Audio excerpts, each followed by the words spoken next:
Tanah longsor adalah perpindahan material pembentukan lereng berupa batuan, tanah, atau bahan rombakan yang bergerak ke bawah atau keluar lereng akibat terganggunya kestabilan tanah. Fenomena ini umumnya dipicu oleh gaya gravitasi saat gaya pendorong lereng lebih besar daripada gaya penahan. Seringkali dipicu oleh curah hujan tinggi, lereng terjal, atau aktivitas manusia. Proses terjadinya tanah longsor. Yang pertama, terjadinya infiltrasi, atau curah hujan yang tinggi, air terus masuk ke tanah, hujan deras terus-menerus. Dan air nggak sempat mengalir di permukaan, malah menyerap masuk ke paru-paru tanah di lereng.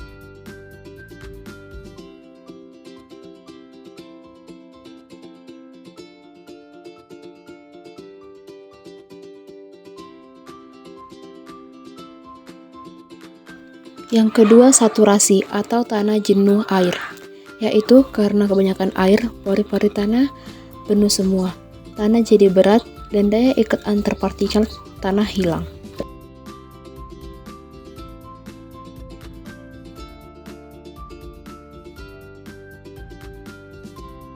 Yang ketiga, pembentukan bidang gelincir.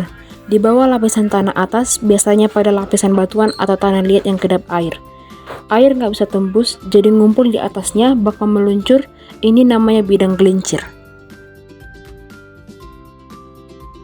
Yang keempat, pergerakan atau tanah meluncur ke bawah, yaitu tanah yang udah berat ditambah licin dan nggak ada pegangan akar pohon akhirnya kalah sama gaya gravitasi. Seluruh massa tanah di atas bidang gelincir ambruk dan meluncur cepat ke bawah lereng.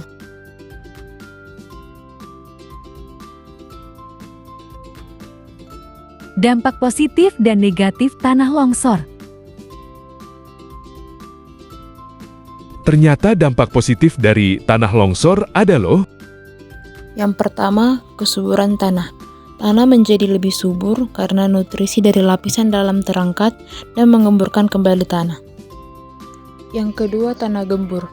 Material longsor yang menimbun daerah di bawahnya seringkali membuat tanah menjadi lebih gembur. Yang ketiga, peningkatan kesadaran.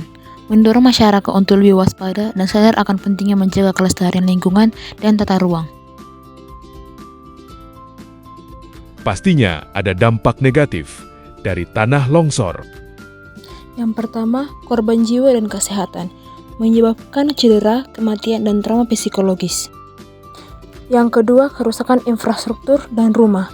Rumah, jembatan, dan saluran irigasi tertimbun atau hancur. Yang ketiga, kerugian ekonomi. Terhambatnya aktivitas warga, kerusakan lahan pertanian, dan biaya perbaikan infrastruktur besar. Yang keempat, kerusakan lingkungan. Hilangnya vegetasi penutup tanah dan rusaknya ekosistem. Upaya mitigasi dan adaptasinya. Upaya mitigasinya, yang pertama, menghindari daerah rawan bencana longsor untuk membangun permukiman. Yang kedua, mengurangi tingkat keterjalan lereng. Yang ketiga, membuat terasering dengan sistem drainase yang tepat. Yang keempat, melakukan penghijauan dengan tanaman berakar dalam. Yang kelima, mendirikan bangunan berpondasi kuat. Yang keenam, penutupan rekahan di atas lereng untuk mencegah air cepat masuk. Yang ketujuh, melakukan relokasi permukiman, gedung, fasilitas umum, atau lainnya di daerah yang berpotensi terjadi tanah longsor. Upaya adaptasinya, yang pertama, adaptasi yang dilakukan dengan penanaman beberapa pohon di lokasi yang terkena tanah longsor. Yang kedua, strategi perubahan perilaku masyarakat terhadap lingkungan agar menjadi lebih baik.